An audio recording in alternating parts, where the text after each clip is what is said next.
Hello दोस्तों, I hope आप सब बहुत अच्छे से होंगे। इस चैनल पर अक्सर हम बात करते हैं हेल्थ की, फिटनेस की, हेल्दी डाइट की, वेट मैनेजमेंट की और हेल्दी स्किन के बारे में।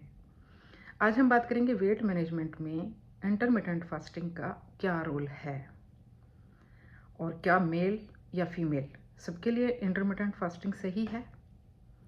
मेरा आंसर ये है कि इंटरमिटेंट फास्टिंग जो है वो मेल के लिए तो बिल्कुल सही है, लेकिन फीमेल के लिए वो सही नहीं है। क्योंकि पहले तो अंधाधुंध सभी ने इंटरमिटेंट फास्टिंग स्टार्ट कर ली, क्योंकि उस टाइम तक इतनी ज़्यादा इसके ऊपर रिसर्च हुई भी नहीं थी। एक बात लोग होता है तो सोशल मीडिया पर वो इस तरह से फैल जाती है कि हर कोई उसको करने लगता है, उसके अच्छे या बुरे रिजल्ट को जाने बिना ही। इंटरमिटेंट फास्टिंग के ऊपर जो रिसर्च हुई है वो सिर्फ मेल्स के ऊपर हुई है, फीमेल के ऊपर उसकी कोई रिसर्च नहीं हुई। जेंट्स आदमी जो हैं इंटरमिटेंट फास्टिंग कर सकते हैं, औरतें नहीं कर सकती हैं, क्योंकि औरतें जो हैं वो हॉर्मोन्स का चलता फिरता पुतला हैं और उनकी पूरी लाइफ ही जो है हॉर्मोन्स के ऊपर डिपेंड रहती है। तो उनका ज़्यादा देर तक भूखा रहना ठीक नहीं है। ज़्यादा भूखा रहने से उनका कॉर्टिसोल हार्मोन जो है वो एक्टिव हो जाता है और उसके उनके शरीर पे और उनके स्वास्थ्य पे बहुत बुरे असर पड़ते हैं। तो इसलिए ये कहा गया है कि फीमेल्स को ना तो 16 घंटे तक भूखा रहना चाहिए और ना ही उनको ज़रूरत से ज़्यादा वर्कआउट करना चाहिए। उनको मैक्सिमम 30 टू 40 मिनट का वर्कआउट ही बहुत है, क्योंकि इस वर्कआउट में आपकी स्ट्रेचिंग भी आ जाती है, आपके योगा भी आ जाता है और आपका कार्डियो भी आ जाता है। आप 10-10, 15-15 मिनट के लिए हर सेशन कीजिए, बस आपके लिए इतना ही बहुत है।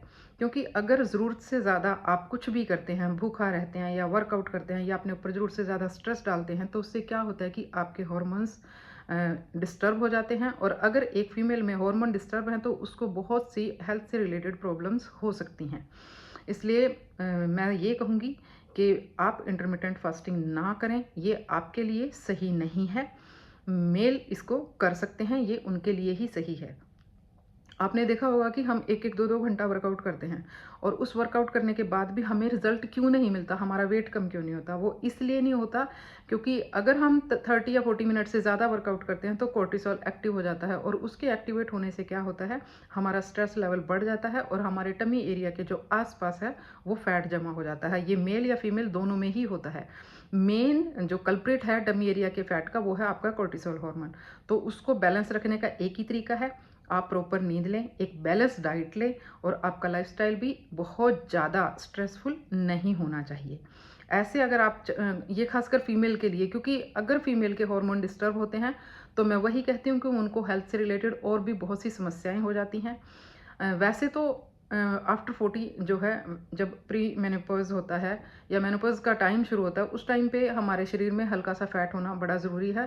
वो हमारी बॉडी का अपना ही प्रोसेस है, क्योंकि कुछ हार्मोन्स जो है वो डिक्लाइन होते हैं और उनके डिक्लाइन होने की वजह से जो हमारे शरीर के अंदर फैट स्टोरेज होता है वो उस टाइम हमें प्रोटेक्ट करता है मेनोपॉज के दुष्परिणामों से।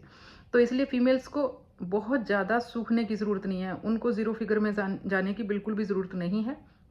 बहुत ज़्यादा फैटी होना आपकी हेल्थ के लिए अच्छा नहीं है, आपके नीज़ के, आपकी बैक के लिए भी अच्छा नहीं है, आपकी ऑल ओवर हेल्थ के लिए बहुत ज़्यादा फैटी होना अच्छा नहीं है। अगर आप ओवरवेट हैं तो हेल्दी वे में अपने वेट को कम करें, लेकिन स्ट्रेसफुल लाइफस्टाइल से उसको कम करने की कोशिश ना करें। ना आप क्रैश डाइटिंग करें, ना अपनी नींद के साथ ही कोई समझौता करें और ना ही आप इंटरमिटेंट फास्टिंग करें।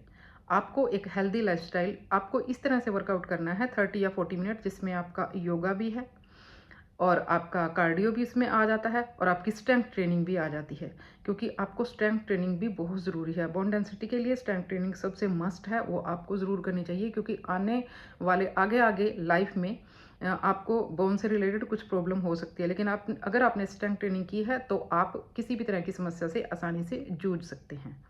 तो मेरा कहने का मतलब यही है, जो भी अंधाधुंध चल रहा है उसको देख के आप अंधाधुंध उसे फॉलो ना करें। कुछ चीज़ें आपके लिए बनी हैं, कुछ चीज़ें नहीं बनी हैं। अगर आप रात को 7 बजे से अपना डिनर कर लेते हैं और सुबह आप 8 या 9 बजे तक अपना ब्रेकफास्ट कर रहे हैं, तो इतना आपके लिए बहुत है। इससे ज़्यादा अगर आप करेंगे तो आप स्ट्रेस में आ जाएंगे और स्ट्रेस में आने के बाद आपके सारे हार्मोन डिस्टर्ब हो जाएंगे।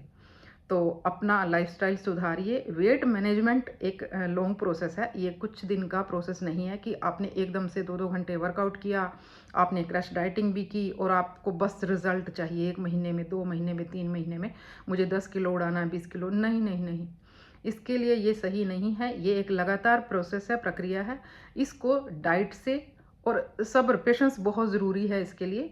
आप हेल्दी डाइट लें, घर के बने हुए खाने खाएं, आप जंक फूड और मीठे से थोड़ी सी दूरी बनाएं और उसके बाद कोशिश करें कि आप रिलैक्स रहें। आप जितना रिलैक्स रहेंगे, जितना आप अपने ऊपर फोकस करेंगे, अपने डाइट के ऊपर फोकस करेंगे, तो आपका वेट मैनेजमेंट इजीली हो जाएगा। आपको एक्चुअल में फैट बर्न करना है, आपको अपना वेट कम नहीं करना है, आपको अपने मसल्स को प्रोटेक्ट करके रखना है।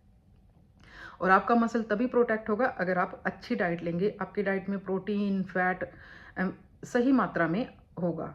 और आप जितना आपके लिए डाइट ज़रूरी है, उतना ही आपके लिए योगा, स्ट्रेचिंग्स और स्ट्रेंथ ट्रेनिंग भी बहुत ज़रूरी है, हल्की फुल्की वॉक भी बहुत ज़रूरी है। तो आप कोशिश करें इस प्रोसेस को शॉर्ट टर्म प्रोसेस ना लेके आप इसको लॉन्ग प्रोसेस में ही रखें। और डेली की दिनचर्या में आपको ये लगता है कि मैंने आज ये सुधार किया, मैंने इस हिसाब से डाइट ली, ओवर ईटिंग से बचें, जंक फूड से बचें, बस कोशिश ये करें। और ज़्यादा भूखा रहने से भी बचें। कोशिश ये करें कि अच्छी डाइट लो और टाइम पे लो। लेट नाइट खाने का भी कोई फ़ायदा नहीं है। मैं बताती हूँ, अगर आपने 7 बजे अपना डिनर कर लिया ना और 7 बजे के बाद आप कुछ भी नहीं खा रहे हो, ठीक है, तो ऑटोमेटिकली आप देखोगे कि 1 मंथ में आपका वैसे ही कुछ फैट कम होने लगेगा, इंचेस में आपको खुद ही फ़र्क लगेगा 1 महीने में। बस रात को जो है 7 बजे के बाद खाना अवॉइड करें। अगर आपको लगता है कि आप लेट आवर्स में कोई काम नहीं कर रहे हैं, अगर आपको लेट आवर्स में काम करना है, आप कोई नाइट शिफ्ट वगैरह में है, तो ये कोशिश करें कि थोड़ा हल्का फुल्का खाने की कोशिश करें। उस टाइम पे बहुत हैवी फूड ना खाएं, ना ही मीठा खाएं, क्योंकि वेट मैनेजमेंट करने के लिए बहुत ज़्यादा स्ट्रेसफुल लाइफ की आपको ज़रूरत नहीं है। हल्के फुल्के योगा, प्राणायाम, स्ट्रेचिंग और डाइट से आप सब कुछ बैलेंस कर सकते हैं। आपका मेन मोटिव होना चाहिए आपके सारे हार्मोन बैलेंस रहें। अगर आपके हार्मोन्स बिल्कुल बैलेंस हैं तो आपकी हेल्थ एकदम से सही रहेगी और आपको बिना बात की प्रॉब्लम्स को फेस नहीं करना पड़ेगा। तो हार्मोन सही तो आप हेल्दी। तो किस चीज़ का ध्यान रखना है? अपने हार्मोन्स को बैलेंस करने का।